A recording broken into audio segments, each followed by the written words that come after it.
الحمد لله الذي وكفى والصلاة والسلام على عباده الذين اصطفى وعلى رأسهم سيدنا ورسولنا محمد المصطفى وعلى آله وصحبه وتابعيه ومن بمهتدى واقتدى.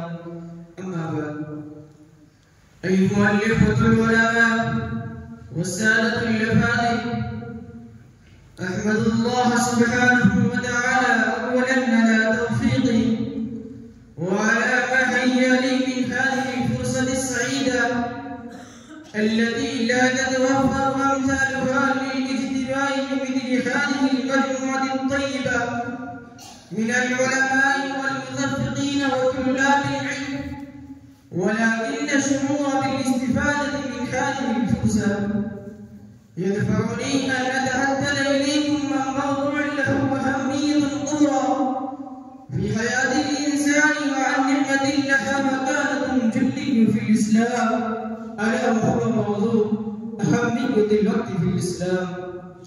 حضرات السعادة، إن الله تعالى قد أرشدنا في كتابه الكريم وعلى لسان نبيه العظيم إلى أهمية الوقت والتوقيت في حياتنا وأعمالنا، فأرسل لنا أحكاما شرعية وهدد لنا أوقاتها ومواعيد أدائها، حذرنا من التساهل والتجاوز عن توقيتها، وفي ذلك من الله سبحانه وتعالى تعليم وترغيب لنا على تنزيل الأعمال والقيام بها في المواقيت المحددة والتكاليف التي قسم الشرع فيها التوقيت. كثيرة منا أهمية الصلاة ومنها الحج والزكاة والصوم والزكاة الفطر والأضحية والصدقة والدم والمسح على الخفين والرجاء والتلاوة وإلى ذلك. فالصلاة تتقرر من المسلم والمسلمة في اليوم والليلة 5 مرات، فإذا أدها المسلم في أول وقتها ووعيت آدائها وكيفياتها ورصت في سلوكه خلق الحفاظ على الوقت واتقاء المواعيد والانتباه لتوقيت كل أمل بوقته المناسب له.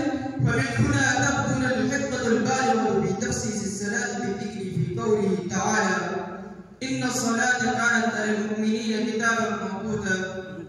أيها السادة، لو أن أمتنا الإسلامية بقيت متمسكة بطريقة الحياة الإسلامية يبدأ يوم المسلم من صلاة الفجر وينتهي بصلاة العشاء، ونزل المسلمين حياتهم وصائر وجوه نشاته التعليمي والوظيفي والصناعي وغيرها بناء على ذلك، لما نسي بعض المسلمين أوقات الصلاة وبين وجوه نشاطاتهم المختلفة، ولما رأت ملايين السالكة المليارات من أعمالهم أبدا دون استفادة منها.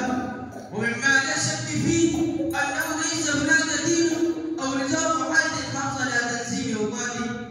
والله يرعاكم ويوفقكم وحي فضلكم وبارك فيكم، وصلى الله تعالى على خير خلقه محمد وعلى آله وصحبه أجمعين. والسلام عليكم ورحمة الله وبركاته.